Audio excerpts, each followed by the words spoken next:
नमस्कार, आप देख रहे हैं देश न्यूज। मैं हूं आपके साथ सूरज पाठक। हमारे खास कार्यक्रम बीच बहस में आप सभी का स्वागत है। बीच बहस में आज हम बात करने वाले एक ऐसे मुद्दे पर जिस मुद्दे को लेकर पूरे देश में चर्चा है।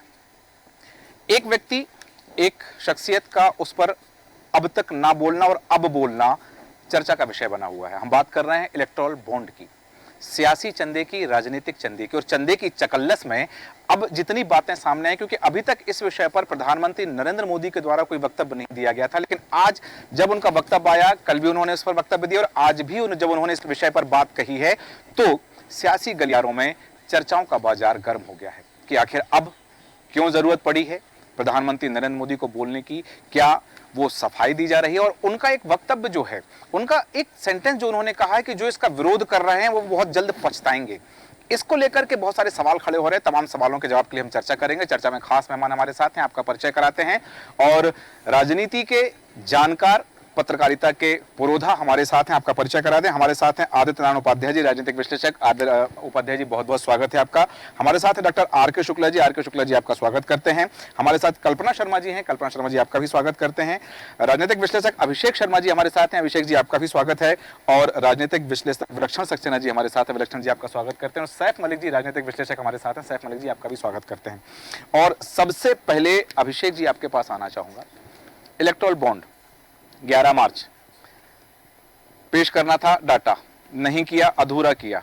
फिर सुप्रीम कोर्ट की तल्ख टिप्पणी कि पूरा डाटा प्रस्तुत करें, पूरी जानकारी प्रस्तुत करें और हलफनामा दें कि ये जानकारी नहीं छिपाई गई है, सब कुछ प्रस्तुत किया गया। अब प्रधानमंत्री नरेंद्र मोदी का ये कहना कि यदि ये स्कीम नहीं होती तो इस स्कीम के ना होने से पहले भी चुनाव होते थे, पहले चुनाव में खर्चे भी होते थे, लेकिन कौन कितनी राशि देता है ये अंधेरे में रहता था, पर्दे के पीछे होता था। इस स्कीम से कम खुलासा हुआ है।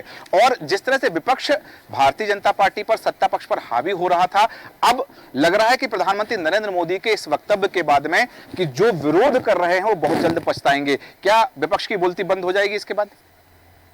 सूरज जी, देखिए कि विपक्ष की बोलती तो बंद नहीं होगी, क्योंकि ये एक बहुत बड़ा मुद्दा जो है वो जैसे ही चुनाव नज़दीक आए और चुनाव आयोग ने अपनी वेबसाइट पर ये पूरे चुनावी बॉन्ड के जो आंकड़े डाले, वो सभी के लिए कहीं ना कहीं हैरान करने वाले थे। अभी तक सब कुछ जनता के बीच में था कि भाई कहीं ना कहीं किसी ना किसी रूप में राजनीतिक पार्टियों को फंड मिलता है जी। परंतु कौन, कितना, कैसे, किस तरीके से देता है, ये अभी तक इतने सालों तक लोकतंत्र में किसी को भी नहीं मालूम था। ठीक है। और अब जो लिस्ट जारी हुई है वो सबके लिए हैरान करने वाला कहीं ना कहीं तो है। पहले भी होता आया है, परंतु इस बार नाम, समय और जो किस तरीके से दिया गया है वो एक हैरान करने वाला प्रस्तुत आंकड़ा है। बॉन्ड, देखिए बॉन्ड जो है वो बांधता है और राजनीतिक पार्टियों को भी इस बॉन्ड ने बांध दिया है। इसमें विपक्ष भी उतना ही जिम्मेदार है जितना सत्ता पक्ष भी है। ऐसा नहीं है कि विपक्ष ने भी वो बॉन्ड नहीं लिए या सत्ता पक्ष ने भी वो बॉन्ड नहीं लिए।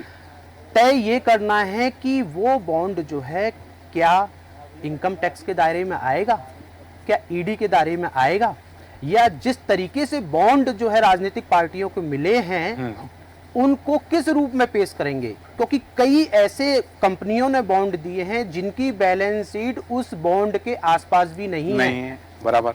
तो आखिर क्या रीजन है? रीजन के पीछे की रीजन भी क्या है? पर्दे के पीछे भी, पर्दे में अगर हम जाएं तो उसमें एक और चौंकाने वाला आंकड़ा है कि जब जब आईटी और ईडी की रेड पड़ी उसके आसपास ही बॉन्ड क्यों खरीदे गए।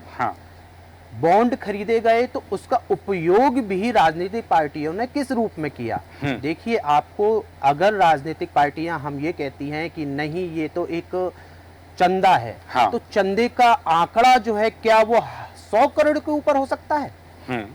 आज हम अगर किसी भी देश में या किसी भी प्रदेश में या जिला स्तर पर हम जाएं और कहें कि इसका जो आंकड़ा है वो 100 करोड़ के ऊपर है, तो आखिर वो 100 करोड़ के ऊपर अगर आंकड़ा है तो उसका व्यय, खर्चा आपने कहाँ दिखाया? किस रूप में दिखाया? क्या डराने धमकाने के रूप में दिखाया, या विकास के रूप में दिखाया, या राजनीतिक पार्टियां ही अपने विकास के रूप में दिखाती हैं? तो ये एक बहुत पूर्ण मुद्दा है और इस पर अपन और भी आगे चर्चा बिल्कुल करेंगे। चर्चा हमारी निरंतर जारी रहेगी। और जैसा कि अभिषेक शर्मा जी ने कहा कि ये पर्दा है और पर्दे के पीछे है सैफ मलिक जी, यहाँ बात आ रही कि हाँ एक पर्दा हट गया है कि अभी तक जो पता नहीं होता था लोगों को कि किसने कितना किसको चंदा दिया, एक पर्दा हट गया है। लेकिन जैसा कि अभिषेक जी ने जो बात कही कि पर्दे के पीछे भी पर्दा है और उस पर्दे को हटने के बाद बहुत सारी चीजें उजागर हुई। आपको लगता है कि ये जो तमाम चीजें हैं इस समय इस समय इनको चर्चा का विषय बनाया गया है जानबूझकर? देखिए, जहाँ तक मोदी जी के बयान का सवाल है, जी। जो मोदी जी ने बयान दिया वो भी एक तरह से झूठ को ढकने के लिए ही दिया गया है। कि उनका ये कहना है कि साहब हमने ये स्कीम इसीलिए लाया कि पता चले। तो जब स्कीम बनाई गई थी जब तो इसको बिल्कुल गुप्त रखा जाना था। हाँ। ये जो पता चला ये सिर्फ सुप्रीम कोर्ट के संज्ञान लेने की वजह से, और जी। एडीआर और दूसरे कुछ एक्टिविस्ट जो लोग थे जिन्होंने इसके लिए पिटीशंस लगाई थी, जी। उनके कारण ये सब सामने आया है। और इसको आखिरी तक छुपाने की पूरी कोशिश की गई। ये सबको मालूम है कि एसबीआई ने भी हीला हवाला किया। हाँ। लेकिन सुप्रीम कोर्ट की सख्ती की वजह से ये सामने आया। अब आज मोदी जी अगर कह रहे हैं कि साहब ये इसलिए किया गया था कि ये सब चीज़ें सामने आई, तो बिल्कुल सरासर ये झूठ है। ये जिस तरह तमाम मामलों में झूठ बोलते रहे हैं वो ये भी एक झूठ ही है। हाँ। और जहाँ तक आपने शर्मा जी की बात का कहा तो ये बात सही है। हाँ। कि जो राशि मिली है एक बड़े रकम के तौर पर मिली है और ऐसे संस्थाओं से मिली है जो खुद संदेह के घेरे में है। अब सवाल ये उठता है कि जो ये राशि आई है तो कहाँ से उन्होंने इसको हासिल किया। जी। सबसे बड़ा सवाल ये है जो इतनी बड़ी बड़ी रकम दी गई है। जी। जैसे फ्यूचर ग्रुप का सब चीज़ें सीज थी लेकिन फिर भी उन्होंने बॉन्ड खरीदे और दिए। हाँ। तो तमाम सवाल इस बात को लेकर उठ रहे हैं कि ये पैसा आया कहाँ से। दूसरी बात जो उन्होंने सवाल उठाया था वो भी बहुत महत्वपूर्ण है कि अगर ये ये पैसा मिला है पार्टियों को तो इन्होंने इसका इस्तेमाल कहाँ किया, इसको खर्च कहाँ किया, यह भी एक बहुत बड़ा सवाल है। जैसे भाजपा पर हमेशा आरोप लगते रहे हैं कि राज्यों में सरकार गिराने के लिए उन्होंने खरीद फरोख्त की, करोड़ों रुपए दिए विधायकों को और जनप्रतिनिधियों को, तो क्या वो पैसा इसमें इस्तेमाल किया गया? ये एक बहुत बड़े सवाल हैं और ये एक बहुत बड़ी जांच का विषय भी है। और मैंने पहले भी कहा था कि इस जांच को सुप्रीम कोर्ट की निगरानी में पूरी निष्पक्षता के साथ करना होगा, तो बहुत सारी चीज़ें इस भारत में जो राजनीति में हो रही हैं वो उजागर होंगी। भारत की राजनीति में बहुत कुछ ऐसा है जो उजागर हो जाएगा यदि सारे तथ्य सामने आ जाते हैं। विलक्षण सक्सेना जी, 2018 में स्कीम बनी, फिर एक समय आया स्कीम बंद की गई, फिर उसके बाद में इस स्कीम के लेकर के बहुत सारे तमाम कयास और तमाम चीज़ें सामने आती हैं कि हाँ ये चीज़ अगर ऐसी है तो ऐसी हो जाएगी। सुप्रीम कोर्ट यदि सख्त नहीं होता तो आपको लगता है कि ये चीज़ें जनता के सामने आ पाती? और यदि सुप्रीम कोर्ट की सख्ती के बिना ये चीज़ें सामने नहीं आती तो क्या भारतीय राजनीतिक दलों की, जिन राजनीतिक दलों ने चंदा लिया है, आपको लगता है कि वो इसको पर्दे में ही रखना चाह रहे थे कि कभी किसी को पता ना चले कि कितनी राशि कहाँ से आई, कितनी राशि कहाँ गई है, किसने दिया है? तो इसके हाँ ठीक है, जब 2018 में स्कीम बनाई गई तो इसलिए कि इसमें पारदर्शिता नहीं होगी ये तथ्य रखा गया, लेकिन फिर पारदर्शिता की बात आ गई। तो ये दोनों चीजें अलग अलग हैं कि हाँ जिसने जिसको दिया वो इस्तेमाल हो गया, लेकिन अब बताओ किसने किसको दिया और कितना दिया है। तो ये चीजें हैं, तो स्कीम की वास्तविकता थी क्या? देखिए, स्कीम की वास्तविकता से पहले तो हम यही सोचे, क्योंकि आपने जो चीज राइटली पॉइंट आउट करी जी कि जब तक पॉलिटिकल पार्टीज को प्रेशर नहीं डाला जाएगा, हाँ। या क्या चीज ऐसी है जो इस माध्यम से छुपाई जा रही है। जी। क्योंकि मजेदार बात, एक किस्सा यहाँ पर यह भी है हाँ। कि सुप्रीम कोर्ट के ऑर्डर से पहले ये बोला था एसबीआई ने कि हमें इतना सारा मतलब मल्टीट्यूड ऑफ डेटा को कंबाइन करके क्लासिफाई करके बनाने में कम से कम 3 से 4 महीने लगेंगे। और जब सुप्रीम कोर्ट ने उसे बाय ऑर्डर रिटर्न कर दिया तो 10 दिन के अंदर ये रिलीज हुआ। और सभी यही सोचते हैं कि 3 महीना क्यों, क्योंकि इलेक्शन के बाद क्या उसकी चीज हो जाएगी।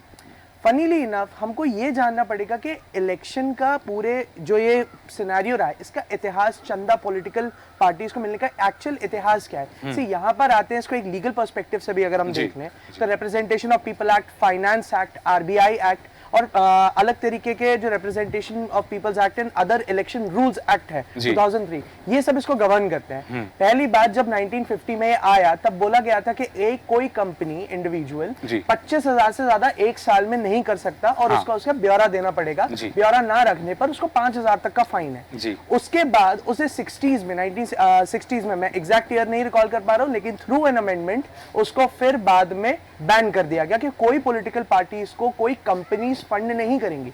लेकिन 85 में जब कांग्रेस की सरकार थी तब इसको वापस जारी किया गया और उसमें कैप लिमिटेशंस को बढ़ाया गया, जिसमें बोला गया कि कोई भी पर्टिकुलर कंपनी कर सकती है पॉलिटिकल पार्टीज को फंड, लेकिन उसको तब करेगी जब 7.5% तक का उनका नेट प्रॉफिट कैप में होगा। और इसके बाद डायरेक्टली मेजर चेंज आया 2017 फाइनेंस एक्ट के अंदर, जिसमें 3 मेजर बदलाव किए गए। पहला कैप हटाया गया। जो सबसे बड़ा कॉन्स्टिट्यूशनल क्वेश्चन सुप्रीम कोर्ट ने भी बोला था कि अनलिमिटेड कॉर्पोरेट फंडिंग को कैसे अलाउ किया जा सकता है एक लोकतांत्रिक देश में। बिल्कुल सही। सेकंड चीज, जो इलेक्टोरल डेटा है, मतलब जो लोगों ने पॉलिटिकल पार्टीज को फंड किया है, यहाँ पर एक प्राइवेसी का इन्फ्रिंज भी आता है कि आप वोटर्स के डेटा को, वोटर्स के दिए गई जानकारी को कैसे इन्फ्रिंज कर सकते हैं। और दी अदर हैंड आप ये भी देखते हैं कि आरबीआई के अलावा एक शेड्यूल्ड बैंक कैसे ऐसे बॉन्ड्स बेच सकता है, क्योंकि अगर हम फाइनेंस एक्ट को पूरा पढ़े तो RBI is the custodian of the last resort.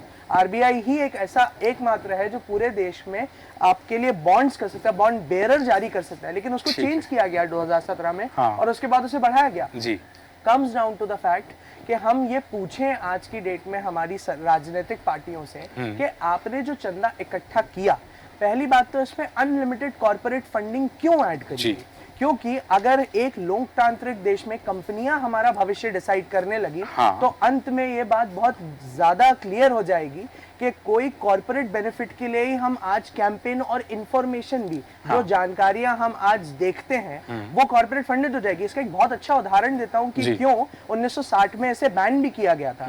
आपको जान के ताज्जुब होगा कि एक पर्टिकुलर पॉइंट ऑफ टाइम में भारत में ये बोला गया था कि मिल्क पाउडर जो प्रोडक्ट होता है ये ब्रेस्ट फीडिंग मिल्क से ज्यादा हाइजीनिक और न्यूट्रिशियस है और इसको चेंज कर देना चाहिए। ये तब पॉसिबल हो पाया जब एक विदेशी अमेरिकन बेस्ड कंपनी ने प्रॉपर कॉर्पोरेट फंडिंग करी इंडिया में, और उसका नतीजा ये हुआ कि एक पूरी जनरेशन, एक पीढ़ी निकल के आई जिन्होंने माल न्यूट्रिशन से लेके बेबी इन्फेंट मोर्टालिटी से लेके और कई सारी बीमारियां करी। और ये अकेला एग्जांपल नहीं है, ये जग जाहिर बात है, it's like addressing the elephant in the room. जग जाहिर बात है कि जब भी किसी पॉलिटिकल पार्टी का नाता किसी कंपनी के साथ जुड़ता है और कंपनी क्या किसी भी फाइनेंशियल संगठन के साथ जुड़ता है, वो उन्हीं को बेनिफिट करते हैं। इसलिए तो आज अडानी और अंबानी पे विपक्ष करारा प्रहार कर रहे हैं, क्योंकि वो कहते हैं कि देश अपने हिसाब से चलाते हैं। अगर बेटे की शादी होगी तो जामनगर का एयरपोर्ट जो इंटरनेशनल डिक्लेयर हो जाएगा। तो ऐसी ही बातों को देखना पड़ेगा। लेकिन एक लोकतांत्रिक देश में इस तरह के बॉन्ड्स को एक्सेप्ट करना एक जूरिस्प्रूडेंशियल यानी कानून और कानून के आधार के ऊपर एक आर्बिट्रेसनेस क्रिएट करती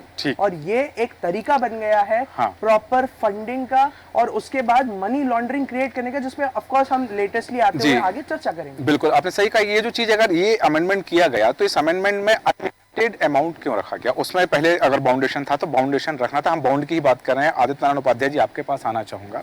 बॉन्ड, इलेक्टोरल बॉन्ड, बॉन्ड मतलब एक बंधन। आपको लग रहा है कि जो जिस उद्देश्य से ये बात की गई थी, जिस हिसाब से इसको बनाया गया था, स्कीम बनाई गई थी, अब बॉन्ड वो बंधा तो ऐसा लग रहा है कि तस्वीर कुछ ज्यादा टाइट हो गए हैं कि खोलने में परेशानी हो रही है, ऐसा कुछ प्रतीत हो रहा है क्या? बिल्कुल सही बात है। ये बॉन्ड बेसिकली जो है, जो राशि के ऊपर एक बॉन्ड था कि एक मिनिमम मैक्सिमम इतनी राशि हो सकती है, लेकिन उसको तो खत्म कर दिया गया। पर ये बॉन्ड जो है, ये बंधन जो है वो राजनीतिक पार्टियों की सुरक्षा में काम आया। देखा जाए तो जिस तरीके के से आंकड़े सामने आए हैं उससे यही सामने प्रकट होकर के आ रहा है कि ये जो है ये सुरक्षा कवच बन गया था राजनीतिक पार्टियों का, जो उनका कारपोरेट के साथ में जो जुड़ाव है वो उनका सुरक्षा कवच बन गया। एक जमाने में कंपनी सरकार जो है अंग्रेजों की भारत देश को गुलाम बना के रखी थी, सालों तक गुलाम रहा हमारा देश। लेकिन आज भी यदि हमारी देश में सरकार तो दिखती है हमारी अपनी, लेकिन सरकार चलाने वाली पार्टी को यदि कोई कारपोरेट फंडिंग करता है तो निश्चित तौर पे वो अपने स्वार्थ सिद्ध करेगा। जैसा कि विलक्षण जी ने कहा तो वो उस तरीके से बिल्कुल सही बात है कि ये जो है कारपोरेट की सरकार नजर आने लगी है इस तरीके से करने से। हालांकि इलेक्टोरल बॉन्ड का जो है वो संसद में पास किया गया एक स्कीम थी, इसलिए अपन उसकी कानूनी वैधता पे तो सवाल नहीं उठा सकते।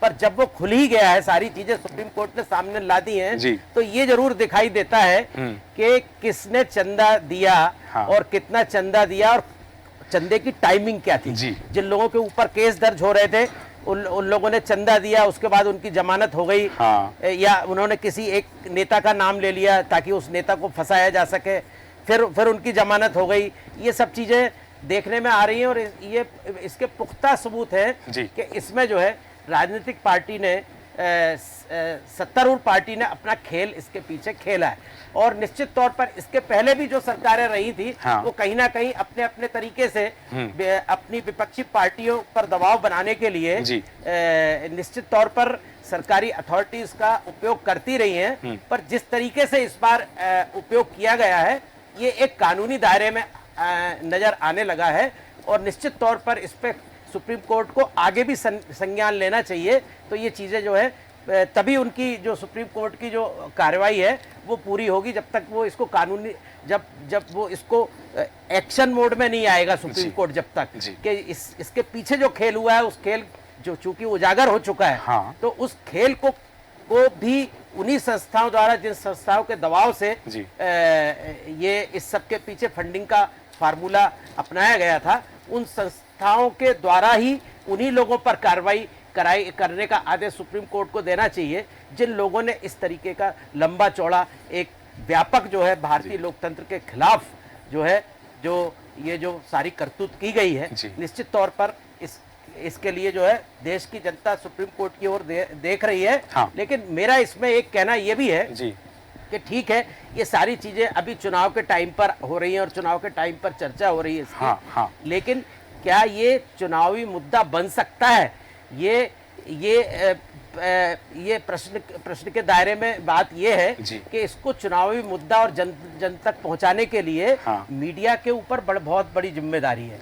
मीडिया के ऊपर ही इस बात की जिम्मेदारी है कि वो लोगों तक के ये भी एक मुद्दा है और ये एक प्रमुख मुद्दा है। बिल्कुल। ये और इस जिम्मेदारी को यदि आप देश न्यूज चैनल यदि उठा रहा है तो मैं आपको बधाई देना चाहता हूँ। बहुत बहुत धन्यवाद। और जैसा कि आपने कहा कि हमारी ही जिम्मेदारी है, क्योंकि जिस तरह से मीडिया की जिम्मेदारी होती है कि समाज के सामने सच को लेकर आए और आईना दिखाएं, तो हम उस पर चर्चा जरूर करें। और एक बात जैसा कि अभी उपाध्याय जी ने चर्चा में कही, कल्पना शर्मा जी आपके पास आना चाहूंगा कि यहाँ बात आई कि प्रधानमंत्री नरेंद्र मोदी ने अपने भाषण में जो बात कही है, या मैं कहूं कि अपनी सफाई में उन्होंने जो कहा है कि जो लोग आज इसका विरोध कर रहे हैं बहुत जल्द वो पछताएंगे।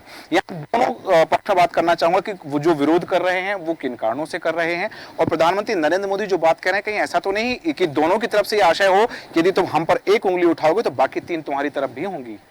देखिए सूरज जी, इसमें सबसे पहली बात ये, जिस तरह से आज मोदी जी ने अपना स्टेटमेंट दिया, इससे कुछ दिन पहले एक ही चैनल पर बैठकर अमित शाह ने जैसे कहा कि 2000 करोड़ रुपए में से हमारे पास कितने % आया, उन्होंने जब ये बताया 6000 करोड़ आए। लेकिन जब फैक्ट सामने आया, क्योंकि मजबूरी थी SBI को रखना ही था चुनाव आयोग के सामने, जब ये सामने रखा गया तो उसमें जो सामने निकल के आया वो 47.5% बीजेपी के खाते में गया। तो ये अपने आप में प्रूफ करता है कि कहीं ना कहीं मिसगाइड करने की कोशिश की गई। लेकिन क्योंकि तथ्य एक ना एक दिन सामने आना था, जिस तरह से एक पत्रकार ने जब सबसे पहले 1,000 के 2 बॉन्ड खरीदे, उसके बाद कैसे पता चला कि किस तरह से इसकी मतलब डिटेल निकल के आ सकती है, वो बहुत सारी चीज़ें हुई। तो कहीं ना कहीं ऐसा कोई भी संभव नहीं है कि आप कोई पार्टी ये चाहे कि ये चीज़ें छुपाई जा सके। 12 तारीख को सुप्रीम कोर्ट के सामने सारे तथ्य रखने थे, चुनाव आयोग के सामने अपनी पूरी डिटेल रखने के लिए कोर्ट के ऑर्डर के बाद भी जिस तरह से तथ्य छुपाए गए, ये अपने आप में चौंकाने वाला था। लेकिन उसके बाद फिर से जब फटकार लगी, अब वापस से उनको इसकी डिटेल देनी पड़ेगी। तो ये बहुत ज़्यादा दिन छुपे रहने वाली चीज़ नहीं है। जिस तरह से आपने सूरज जी कहा कि बाकी पार्टियों को क्या फ़ायदा और क्या नुकसान है, आप देखिए किसी पार्टी को अगर TMC की मैं बात करूँ, उसको 12 पॉइंट कुछ % मिला, कांग्रेस को 11.5 के आसपास मिला। तो आप जानते हैं कि ये रेशो कहीं ना कहीं कितना अंतर शो करता है। तो ये नहीं है कि कुछ पार्टीज ऐसी थी जिन्होंने खुद ही आकर के, चाहे उसमें आपकी बात कर लूं, अन्य पार्टी जिन्होंने सार्वजनिक कर दिया अपना डेटा कि कहां से उनको बॉन्ड मिला। तो पार्टीज ऐसी भी हैं जिन्होंने खुलकर कोर्ट का साथ दिया, ऐसी भी पार्टियां हैं जिन्होंने चंदा लिया भी नहीं। तो कहीं ना कहीं ये एक सोची समझी नीति के तहत किया गया। और जिस तरह से डराने या धमकाने की नीति पार्टियां करती हैं, वो लंबे समय तक नहीं चल सकता। इसमें आप देखिए जिस तरह से वेदांता हॉस्पिटल जो थी, जिसकी अन्य कंपनियों को बेनिफिट देने के लिए उन्होंने बॉन्ड खरीदा, आप जानते हैं कि ये हॉस्पिटल्स की जो ब्रांचेस हैं वो कम 1,000-1,500 करोड़ रुपए के आसपास का बॉन्ड खरीदा गया। हाँ। कितने बच्चों का, कितने परिवारों का इलाज मुफ्त हो सकता था। लेकिन वो जो पैसा है जिसका यूटिलाइजेशन जिन कामों पे होना चाहिए था उनके अलावा चंदे में चला गया। और सिर्फ एक की बात नहीं करूंगी मैं, ऐसे हर आप देखिएगा, अगर इन्होंने प्रॉपर्टी डीलिंग वाले जो होटल वगैरह उनमें जिस तरह से चंदा लिया, कहीं ना कहीं उन सारी पार्टीज को आप देखिए 30 जो बड़े फंडर थे, हाँ। अगर उनकी डिटेल निकाली जाए तो 14 जिस तरह के नाम हैं, 14 वो लोग थे जिन पे ईडी या उनकी जांच थी। हाँ। तो ये अपने आप में बताता है कि दबाव की राजनीति किस तरह से की जा रही है। और मीडिया की भूमिका वाकई में बहुत महत्वपूर्ण है। समय देखिए, ये समय ऐसा था जिस समय ये केस उजागर हुआ, कोर्ट का आदेश आने के बाद, उसके बाद आपने देखा कि पूरी मीडिया केजरीवाल की तरफ कन्वर्ट हो गई। हाँ। ये अपने आप में एक बहुत चौंकाने वाला मामला था। मैं काफी दिनों से इस चीज को कह रही थी कि आखिर कैसे संभव है। मैं ये नहीं कहती कि केजरीवाल का मामला गंभीर नहीं है, लेकिन उससे जुड़े हुए अन्य जो मुद्दे हैं उनको लेकर के मीडिया जिस तरह से अपना नर्म रुख अपनाती है, उन सारे तथ्यों की जांच नहीं करती और सार्वजनिक उन शब्दों को कर देती है जो कोई राजनीतिक या पॉलिटिकल पार्टी अपने बेनिफिट के लिए स्टेटमेंट देती है। तो ये हमारा दायित्व बनता है कि उन सारे चीजों पे हम लोग काम करें। हमें समझना पड़ेगा कि इतना मोटा फंड देने वाली, आप सबसे बड़ी बात ये देखिए सूरज जी कि इसमें जो पैसा दिया जा रहा था वो सिर्फ बेनिफिट वाली कंपनी नहीं दे रही थी, वो पार्टीज भी दे रही थी, वो कंपनीज भी दे रही थी जो लॉस में जा रही थी। अगर वो लॉस में जा रही थी और उसके बाद भी दिया जा रहा था तो उस वो बेनिफिट कहाँ से कमा रही थी? आप जानते हैं वो आपकी और हमारी जेब का जो पैसा है, आप देखते हैं मार्केट से पैसा खत्म है, वो सारा पैसा जा कहाँ रहा है, ये समझने की बात है। और वो जब तक ये सारी चीजों पे रोक लग गई है वो अलग विषय है, लेकिन उसके बाद भी दूसरे रास्ते बना लिए जाएंगे। जब तक आप और हम गंभीर नहीं होंगे, जब तक ये सारी चीजें होती चली जाएंगी। आप देखिए प्राइवेट सेक्टर्स को बढ़ावा किस तरह से दिया जा रहा है, ये बातें मीडिया बहुत लंबे समय से उठाता आ रहा है। सरकारी सारे सेक्टर्स को कहीं ना कहीं जिस तरह से डाउन किया जा रहा है और प्राइवेट कंपनीज को बेनिफिट दिया जा रहा है। बाहर की कंपनीज फंड दे सकती हैं, बॉन्ड खरीद सकती हैं, वो यहाँ अगर बॉन्ड खरीदेंगी तो उसका सारा बेनिफिट कौन उठाएगा? सिंपल सी बात है, वही कंपनीज उठाएंगी, भारत की जमीन लेंगी, कम रेटों पे 1 रुपए 100 रुपए के हिसाब से जमीन लेंगी और उन पे अपना कब्जा करेंगी। क्या ये चौंकाने वाले मामले नहीं है? ये बहुत गंभीर विषय है जिसपे चर्चा करने की आवश्यकता है सूरज जी। विषय बहुत गंभीर है, चर्चा लाजमी है। विषय की वास्तविकता और विषय की गहराई क्या है, मैं शुक्ला जी आपके पास आना चाहूँगा।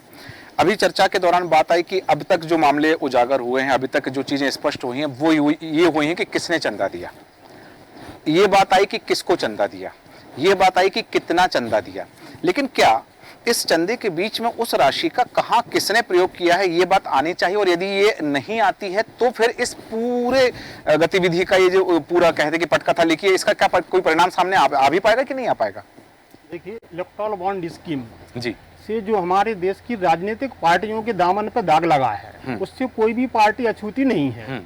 अब प्रश्न उठता है कि भाई आपको ज्यादा मिला, मुझे कम मिला। हाँ। तो स्वाभाविक है कि जिसका जितना बड़ा दामन था उसको उतना बड़ा दाग भी लगा है। और हमारे देश के कम से कम 13 या 14 राजनीतिक दलों को ये बॉन्ड के कारण पैसा मिला है। और कम से कम जो देश की प्रमुख 10 कंपनियां हैं उन्होंने इसको डोनेशन या चंदा दिया है।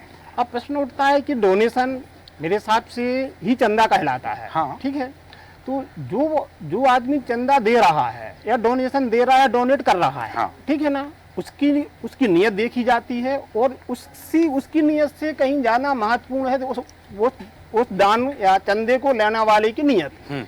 आपने किसी को दान दिया, अब वो उस दान से क्या माने शराब पी रहा है या दूध पी रहा है, हाँ। ये जांच का विषय होना चाहिए। हाँ। कम से कम इस स्कीम के आने के कारण मेरा स्पष्ट मानना है कि आम जनता को ये पता तो चला कि राजनीतिक पार्टियों को चंदा मिलता है। हाँ।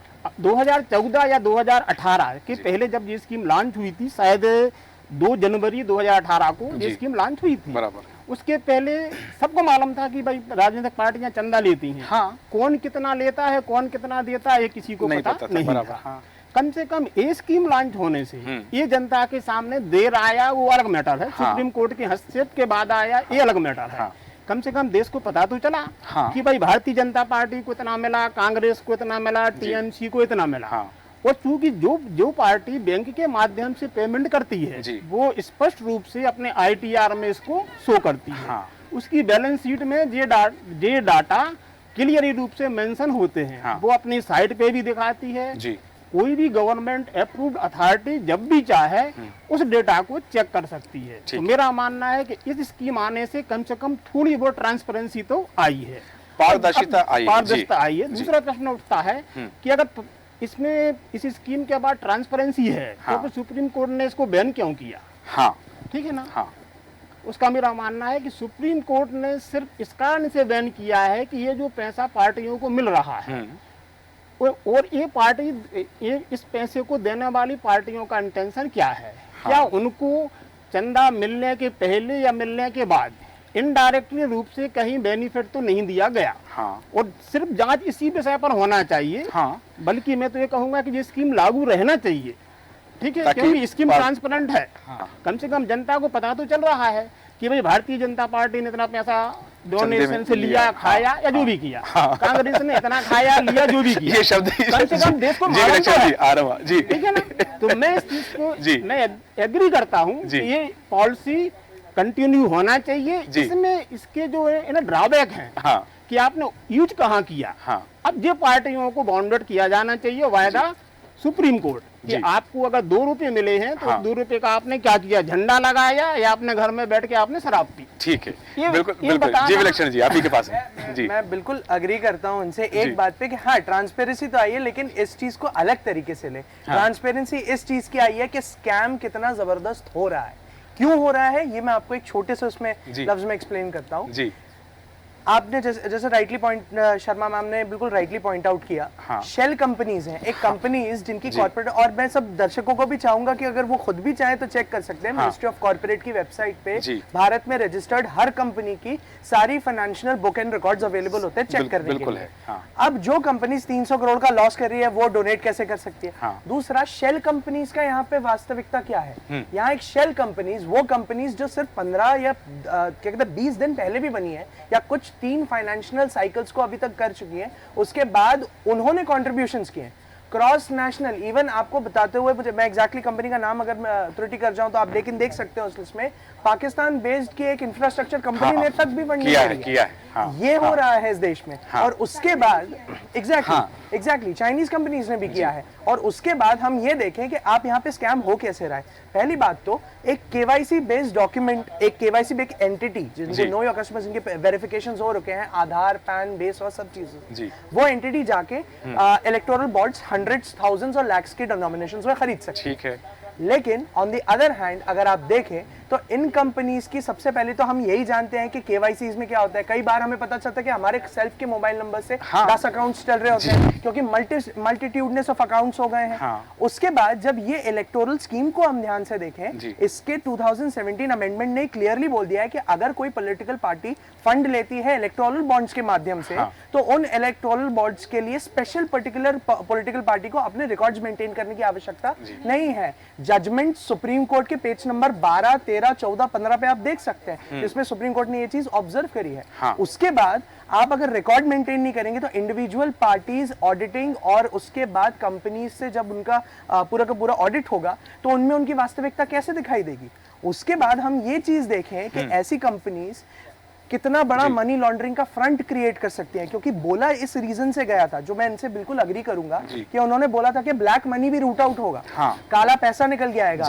आरबीआई ने ये चीज ऑब्जर्व करी थी और मैं आपको डेट्स बताता हूँ। 2 जनवरी और अगस्त के आरबीआई और मिनिस्ट्री ऑफ फाइनेंस के अंडर सेक्रेटरी के बीच में फॉर्मल लेटर के कम्युनिकेशंस के थ्रू पॉइंट आउट करे गए थे कि ट्रांजिशनल बेसिस पे किया जाए इलेक्टोरल बॉन्ड्स को। इलेक्टोरल बॉन्ड्स की दिक्कतें क्या है, जिसमें आरबीआई ने क्लियरली बोला था कि हमारे अलावा अगर आप किसी से करने दोगे तो वो गलत है, क्योंकि हम उसके एक प्रॉपर एक्सर्बेंट्स हैं, मतलब हम लोग बेसिक अथॉरिटी हैं। उसके बाद यहाँ पर ये होता है कि आपने जब इन बॉन्ड्स को खरीद लिया, उन बॉन्ड्स को आगे बढ़ा दिया, इनकी ट्रांसपेरेंसी इस बात पे ही ध्वस्त हो जाती है कि आप देखते हैं कि इस अगर कोई पॉलिटिकल पार्टी मान लीजिए उसके पास 100 करोड़ कैश है, वो ऐसी शेल कंपनीज को क्रिएशन करने का बढ़ावा देगा उन पर्टिकुलर कंपनी से जो उनके ऑलरेडी शागिर्द हैं। जब ये शेल कंपनीज ऐसे मनी को एक्सेप्ट करेंगी तो ब्लैक मनी रोटेट होकर व्हाइट में कन्वर्ट हो गया। इसीलिए आपने देखा होगा कि कई बार आपने 2000 करोड़ का, मतलब जो भी सर्टेन अमाउंट का अगर डोनेशन मिला है, उसके अगेंस्ट में 17,000 करोड़ के इंफ्रास्ट्रक्चर प्रोजेक्ट्स को जो है अग्री कर दी गई।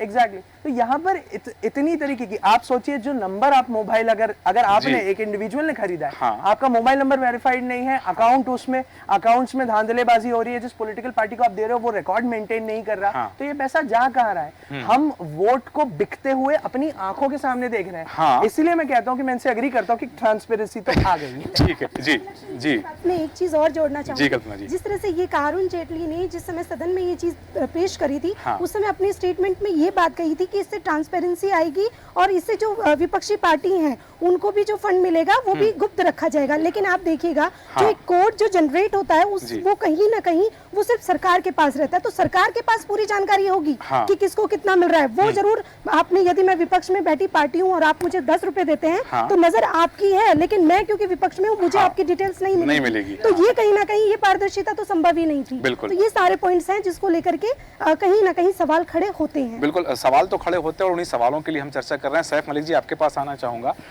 प्रधानमंत्री नरेंद्र मोदी ने अपने अभिभाषण में एक शब्द कहे हैं, त्रुटियां हैं, सुधार की गुंजाइश है।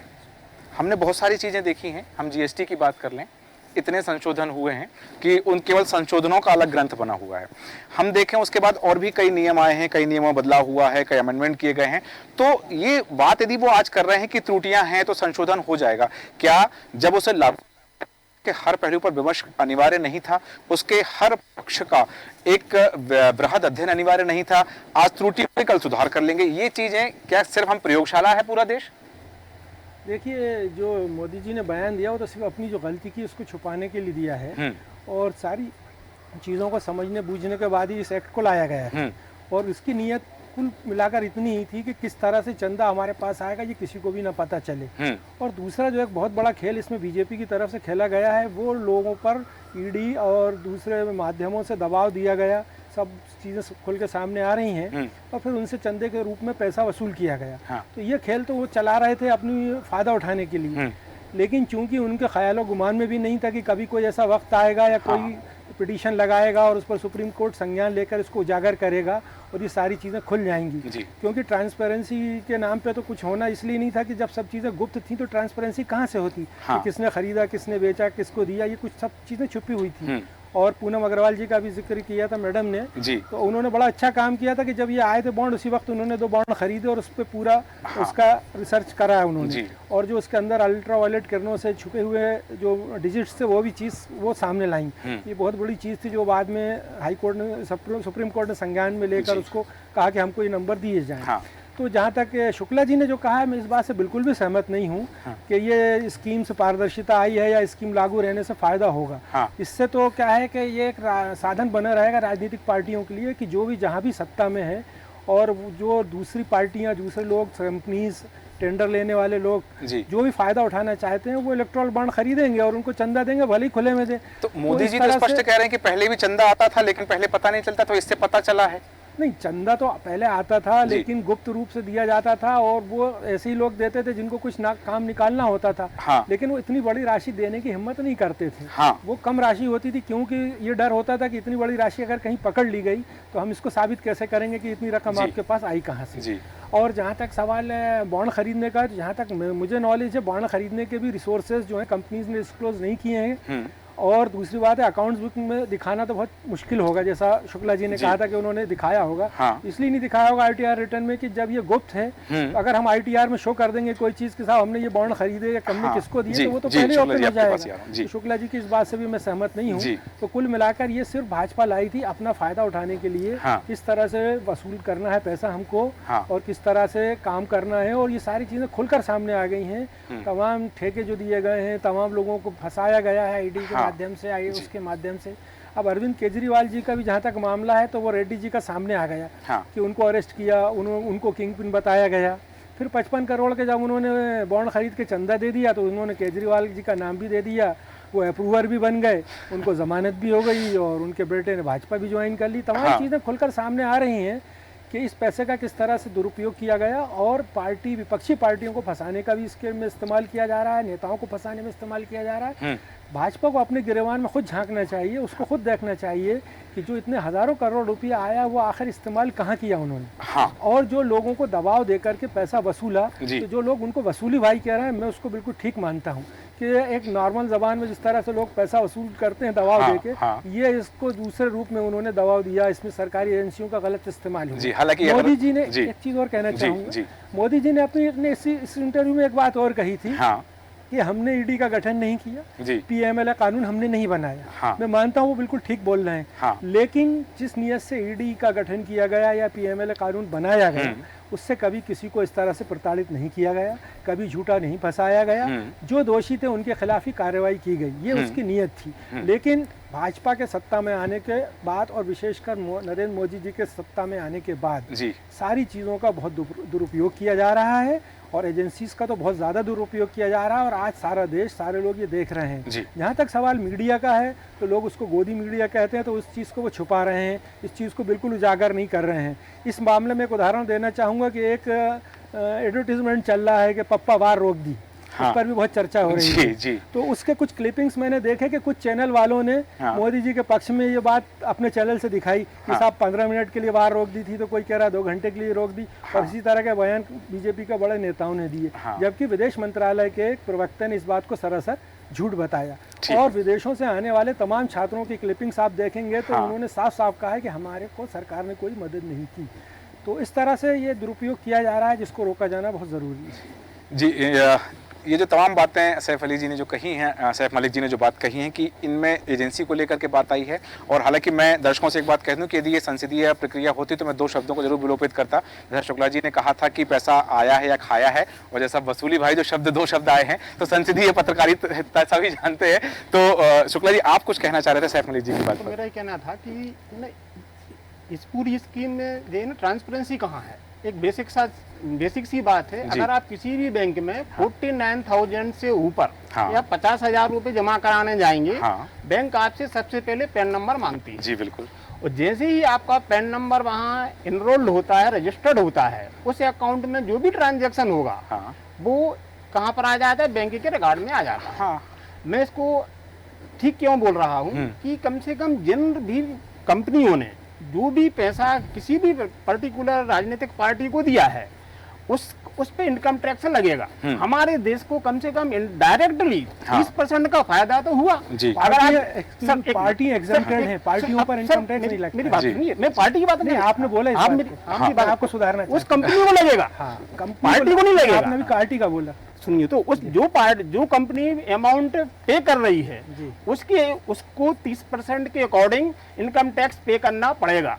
अगर जो भी हमारे देश में इस स्कीम के तहत अमाउंट गया है, किसी भी पार्टी को गया है, तो उसका कम से कम 30% हमारे देश को 1 नंबर में पैसा मिला है। इसलिए ये ट्रांसपेरेंट है। दूसरा सवाल ये आता है, इस पर कोई टैक्स नहीं कटा, आप गलत है यहाँ पर। नहीं, इस पर टैक्स नहीं लगा, इस पर टैक्स नहीं लगा, किसी पब्लिक को कुछ मिला, ये गलत है आपका। सुनिए सर, इन्फॉर्मेशन जहाँ तक मैं समझ पाता हूँ, मैं आपको करेक्ट कर रहा हूँ, आप पढ़ लीजिएगा। नहीं सर, जो कंपनियां का जो भी है ना ट्रांजैक्शन होता है, इनकम एंड एक्सपेंडिचर, ठीक है ना, वो बैंक रिकॉर्ड में आया, ऑन रिकॉर्ड आया, कंपनी के पैन नंबर से आया होगा। State bank of India without pan लिए किसी का पैसा, तो ये सब पैसा एग्जम्प्टेड है, इस पर कोई टैक्स नहीं लगना, ना लेने वाले को ना देने वाले। नहीं, वो सिर्फ राजनीतिक पार्टियों को टैक्स नहीं लगेगा, राजनीतिक पार्टियों को टैक्स नहीं लगेगा, जो उनको पे कर रहा है उसको टैक्स लगेगा, उन पे भी नहीं है, एग्जम्प्टेड है। ठीक है, ये चीज जी ऐसा देखा जाना चाहिए हाँ कि पार्टियों को, मतलब जो संस्था जो है इलेक्टोरल बॉन्ड खरीद रही है और किसी को दे रही है, उसको टैक्स नहीं लगेगा, पर उसका टैक्स बचेगा। दरअसल में उसको अपने प्रॉफिट में से जो टैक्स देना था सरकार को, वो एक तरह से वो टैक्स का पैसा वो पार्टी को दे रही है। वो टैक्स का पैसा देश के नवनिर्माण में खर्च जैसे 18G होता है इलेक्शन जी, जैसे 18G, वो टैक्स के रूप में सरकार को मिलना चाहिए और सरकार के द्वारा जो है आम लोगों में वितरित होना चाहिए, किसी भी मदद के तौर पर, किसी नवनिर्माण के तौर पर, इंस्टीट्यूशंस चालू करने के तौर पर, किसी भी सरकारी स्कीम के तौर पर, इंफ्रास्ट्रक्चर पर खर्च होना था। वो पैसा पार्टी की जेब में चला जा रहा है। वही बात, इससे ये बात खुलकर आई, यही बात जैसा कल्पना जी ने बात कही थी जो जी जी विलक्षण जी आ रहा एक बहुत अच्छी चीज जी, होती है जी। कि मुझे ऐसा लगता है जो पार्टी बॉन्ड खरीदती है हाँ। उसको टेबल पर बैठकर चाय पीने का बहुत अच्छा अवसर मिलता है। हाँ। और उस अवसर के बेस पर वो जिस तरह से कॉन्ट्रैक्ट साइन होते हैं उन सारी चीजों में इस्तेमाल होता है, लेकिन टैक्स से बचत होती है। ये सीधा निशाना है, सीधी उंगली उठाई जा रही है कि जिन कंपनियों ने चंदा दिया है, इलेक्टोरल बॉन्ड खरीद करके चंदा दिया है, उन कंपनियों ने चंदा सिर्फ और सिर्फ मकसद से दिया है। मकसद क्या है ये पर्दे के पीछे अलग विषय है। शुक्ला जी आप कुछ कहना चाह रहे थे उपाध्याय जी की बात पर। इनकम टैक्स का सेक्शन है 12B सबसेक्शन F। हम्म, अगर कोई भी पार्टी, कंपनी हो, इंडिविजुअल व्यक्ति हो, जी। उस एक्ट के अकॉर्डिंग डोनेट करता है तब वो टैक्स डिबेट में फायदे का हकदार है। हाँ लेकिन राजनीतिक पार्टियां वेलफेयर नहीं करती, ठीक है ना। हाँ ये करते हैं जो ट्रस्ट होते हैं, हाँ सोसाइटी होती हैं, हाँ जो डायरेक्ट जनता के लिए काम करती हैं, वो इस कैटेगरी में आती हैं। ठीक है। हमारे देश जी। की कमी क्या है कि राजनीतिक पार्टियों को अपना इनकम या एक्सपेंडिचर ओपन करने की आवश्यकता नहीं है, और यही इस क्लास का सबसे लूज पॉइंट सबसे लूप पॉइंट है, बिल्कुल ठीक है सही ना? कहा आपने, बिल्कुल। तो इसमें अभिषेक इंटेंशन जी। और अमेंडमेंट इस एक्ट में होना चाहिए, और ये 2 क्लासेस में मेंशन किया जाने चाहिए। ठीक है। क्योंकि कम से कम ये जो काला धन है वो 1 नंबर में दिख तो रहा है। 2014 के पहले इतने विद्वान पैनलिस्ट बोले हैं, जी। कोई भी हम एक पार्टी के एग्जाम्पल बता नहीं दें है, कि उसको कहीं कितना नहीं है। चंदा नहीं, मिला, वो आई थिंक कोई नहीं बता पाया। शो ही नहीं करते थे। चेंज है जी। क्योंकि हमेशा से ये नियम रहा है, जब से बैन जी। जब से पहले हाँ। आया, उसके बाद बैन लगा, और उसके बाद फिर वापस जब पॉलिटिकल पार्टी जी। से एक्सपेंडिचर रहा, जी। तो ये जरूरी हमेशा ही रहा है कि हाँ। रिकॉर्ड्स मेंटेन रहें, जी। पार्टीज ये एक्सेप्ट करें और करें। 2003 में भी जो इनकम टैक्स की अभी हम बात कर जी, रहे थे, जी। उसको करा ही इलेक्टोरल बॉन्ड्स इसके लिए किया था, क्योंकि आप कैश में इलेक्टोरल बॉन्ड्स नहीं खरीद सकते, नहीं खरीद सकते। सिर्फ चेक, डिमांड ड्राफ्ट या बिल्कुल। एक प्रॉपर बैंकिंग चैनल के थ्रू हाँ, खरीद हाँ, सकते हैं, हाँ। और उनके रिकॉर्ड्स हमेशा मेंटेन रहेगा। वो तो कंपनी ने चेक दिया है, कंपनी ने डीडी बनवाया है, तो वो रहेगा मेंटेन। एक लिमिटेशंस थी, इतने ये परसेंट ही दे हमेशा इस जी। देश में नियम रहा है कि हाँ। अगर पॉलिटिकल पार्टी को कहीं से चंदा मिला है तो उसका रिकॉर्ड है, और वो बिल्कुल। रिकॉर्ड कभी भी ऑडिटर्स ठीक है। और पूरे प्रॉपर सीएस के द्वारा ऑडिट बिल्कुल। चेक किए जाते हैं। चूंकि समय की भी रिकॉर्ड सीमा हमेशा है, available है। समय की भी सीमा है। अभिषेक जी आपके पास आना चाहूंगा। आपसे चर्चा शुरू हुई थी और वापस उसी बिंदु पर कि नरेंद्र मोदी द्वारा जो कहा गया वो सफाई है इलेक्टोरल बॉन्ड के मुद्दे पर, या सियासत है? सूरज जी बिल्कुल सफाई है, और सियासत ये है कि चुनाव नज़दीक है। हाँ मलिक साहब ने बोला, शुक्ला जी ने बोला, विलक्षण जी ने बहुत हाँ। अच्छा सुप्रीम कोर्ट के हवाले और सेक्शन जी। से समझाया। जी। देखिए चंदा क्या है, चंदा एक छोटा सा रूप है, हाँ। है ना। मेरे घर में आप लोगों के यहाँ अभी होलिका दहन निकला। हाँ होलिका दहन में हाँ। दहन बनाते हैं, हाँ। चंदा लेने आते हैं। हाँ हम कितना देते हैं? हाँ। अपनी स्वेच्छा से देते हैं, हाँ। दबाव नहीं डालते। हाँ।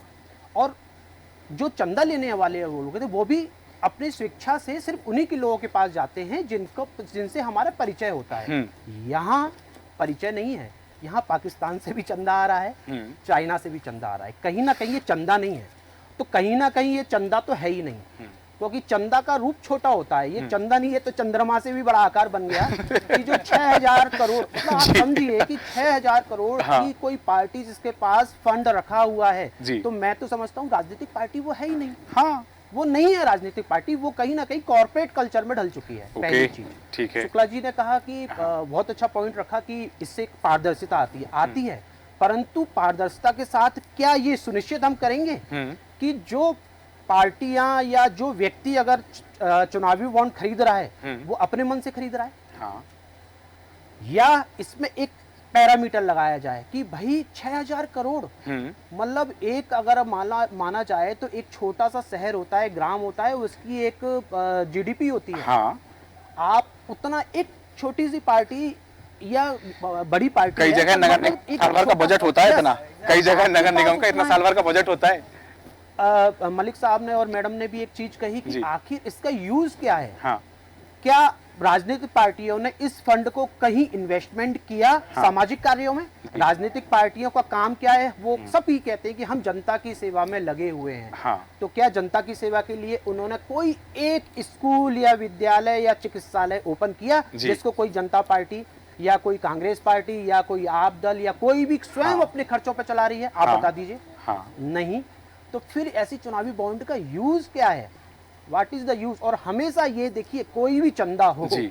चाहे वो घर पर अनाधिकृत से लोग लेकर चले जाते हो, हाँ। या आपने देखा होगा कि हम बहुत से गांव में जाते हैं तो बहुत से लोग बैरिकेड्स लगा देते हैं हाँ। और बोलते हैं भैया 10 रुपए देना पड़ेगा तब आगे की यात्रा जी, होगी, वो भी चंदा है। तो वो भी कहीं ना कहीं दिल को ठेस करने वाला होता है। वसूली कहेंगे अपन उसे? वसूली है जी। तो ये चंदा नहीं है, ये राजनीतिक वसूली है और जी। इसका बहिष्कार बहुत पुरजोर तरीके से होना चाहिए और इसका एक एक लेखा जोखा होना चाहिए, क्योंकि जो भी नियम कायदे आते हैं, चाहे एनजीओ के लिए आए या जो भी आए, कि हम इतना फंड कर रहे हैं, हमको इसमें इतनी छूट मिलेगी, अगर हम छूट चाह रहे हैं इसका मतलब हमने अधिक पैसा लगाया है, वो जनता के विकास में नहीं लग रहा है, इसलिए हम इसमें छूट चाह रहे हैं। बिल्कुल सही कहा आपने कि ये छूट का एक प्रावधान हो सकता है। दूसरी तरफ जैसे ही ये चर्चा बढ़ी तब एक बात और सामने आई कि जो कंपनियों ने चंदा दिया है वो किसी दूसरे माध्यम से, चाहे वो किसी प्रोजेक्ट के माध्यम से या किसी दूसरे गलियारे से, पीछे के रास्ते से, उसमें से कुछ प्रतिशत राशि उन तक वापस पहुंची है, तो वो उनके फायदे के लिए हो सकती है। हालांकि पूरी चर्चा के दौरान कल्पना जी ने बहुत अच्छी बात कही थी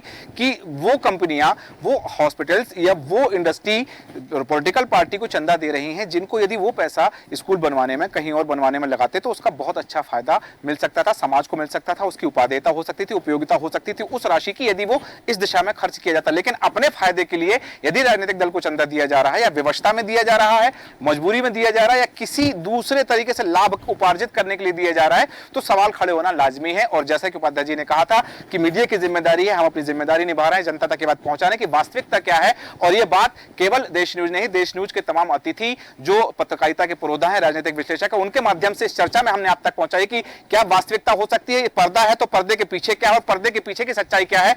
कल फिर ऐसे ही एक विषय के साथ होगी आपसे मुलाकात। तमाम मेहमानों का धन्यवाद करते हुए सैफ मलिक जी, आदित्य उपाध्याय जी, कल्पना शर्मा जी, आदरणीय शुक्ला जी, विलक्षण सक्सेना जी, अभिषेक शर्मा जी, सभी का धन्यवाद करते हुए कल फिर ऐसे ही एक मुद्दे के साथ आपसे मुलाकात होगी। तब तक बने देश न्यूज के साथ। नमस्कार।